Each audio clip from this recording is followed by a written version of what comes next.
We begin in the Greater Toronto Area, where more than 3,000 grocery workers are on strike, arguing they can't afford to buy food at the very stores they work at.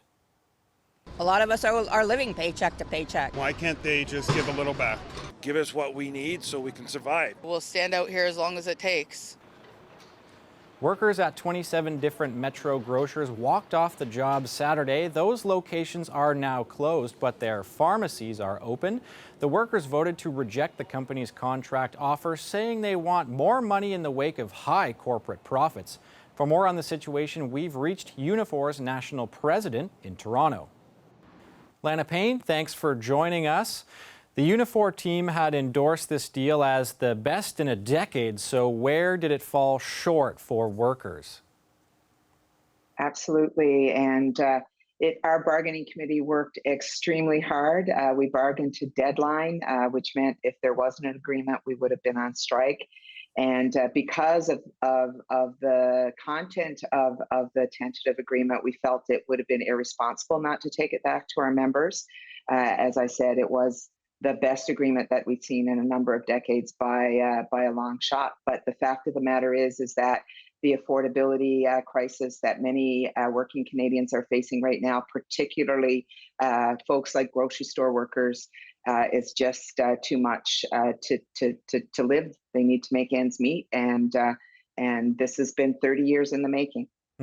Well, there is also the issue of profits and revenue. These are some numbers that have been tossed around the capital a few times. Canada's Competition Bureau found that Metro, along with Sobeys and Loblaws, reported more than $100 billion in sales and $3.6 billion in profits in 2022. So how is that factoring into how workers are approaching a new deal?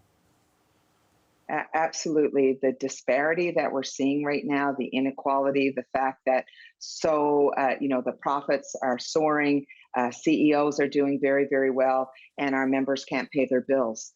This is clearly front and center in the times in which we're living. You're probably aware that it's not just grocery stores doing very well, but corporations generally in Canada. We're seeing the biggest share of our GDP going to corporate profits that we've ever seen. And all of this is playing out on top of things like interest rates and inflation and rents going up. And of course, our own members working in grocery stores where they know the food prices are skyrocketing and they themselves are struggling to buy food from the stores in which they work. It's a very, very challenging and unique time, but these workers have decided to fight back. Can you elaborate on that a little bit? What's the mood among grocery store workers when, as you say, some are worrying about whether they can even afford to shop in their own stores? The resolve of these workers has been astounding in many ways. We did a lot of work with them going into this round of bargaining. We knew that this was going to be a tough round of bargaining. We also knew we had the opportunity to set a brand new pattern in the grocery store sector to make improvements. And that is still obviously our goal to be able to do that. But our members are feeling that this is the time and they have to do something now to change the course of how the sector has been and to improve their job quality and their wages. But they also, I would argue, are feeling the weight of the responsibility that it's not just them that they're fighting for right now. They're fighting for grocery store workers everywhere. And they clearly understand that that's what's at play. Well, I want to follow up on that point a little bit. As you say, it's not just this one area impacted by this, but it is right now just stores in the Greater Toronto Area that are striking. So what do you expect other regions to do next? Absolutely. We have 3,700 members on 27 picket lines right now in the GTA and the broader area. But we have in total 11,000 grocery store members, and this is the start of our bargaining cycle. So we will be going to the table with Loblaws and Sobeys and all of the big three, as we call them, in the grocery business. And the expectation will be from the members there, very much like we're seeing here. They need to see improvements in their pay. They need to see improvements in their quality of their jobs and their working conditions. And I will say, one thing that spilled over into this round of bargaining is the fact that These workers had their pandemic pay cut in the middle of the pandemic. They felt when they got that pay that there was a recognition for not just what they were doing through the pandemic, going to work every day, risking their own health and safety, but finally a bit of respect for the jobs that they were doing. And then the three grocery store giants stripped away that pandemic pay virtually altogether. And this is still a factor out there, and our members are still feeling this right now. Okay, I want to switch gears a little bit now. On the other side of the country, there is a deal for BC port workers that is still not across the finish line.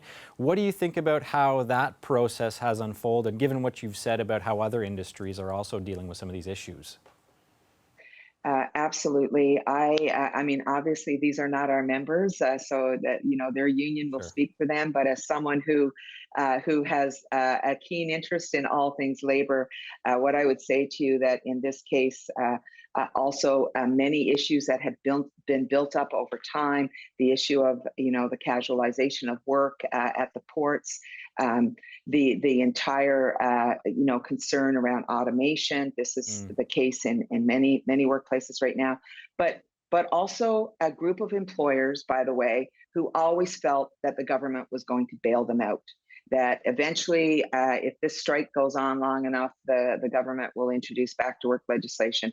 And when you have that kind of mentality on the employer side, that they're constantly going to be bailed out by the federal government or provincial government or whoever the case may be, and that means they don't bring their best foot forward to the bargaining table.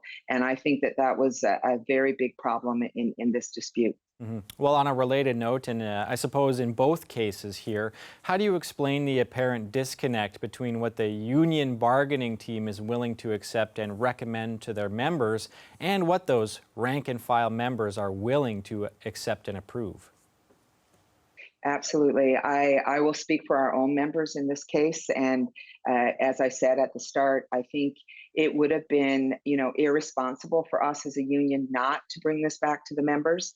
The reality is that this was the best deal that we have seen in decades. Not to have members look at that and give us their opinion of it would have been undemocratic. And, the reality is the decision to go on strike is perhaps the weightiest one that working people will take. And so this is a sense of we have a democracy. We bargaining is a democracy at work, and then the fact of voting on an agreement is the same thing.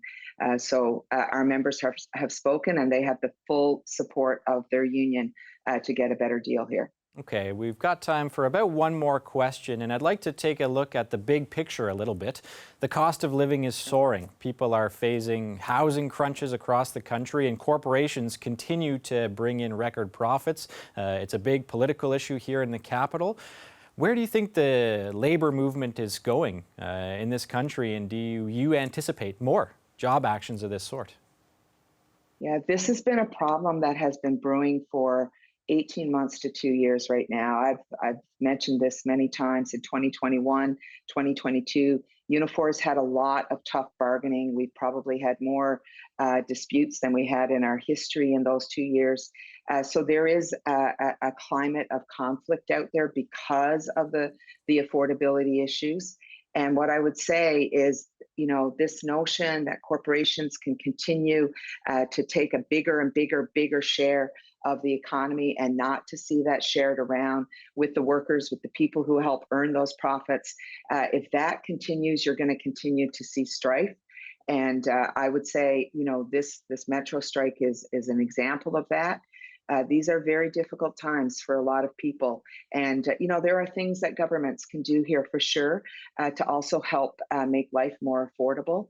We've been speaking out very strongly against, the interest rates that we are seeing in Canada, which is driving now housing inflation as well. So all of these things coming together are giving you the climate that we're seeing, which is people have no choice but to fight back because they have to support their families and be able to have good jobs that can support their families and their communities. And that's what we're seeing. All right, we have to leave it there. Lana, thank you very much for your time. Thank you.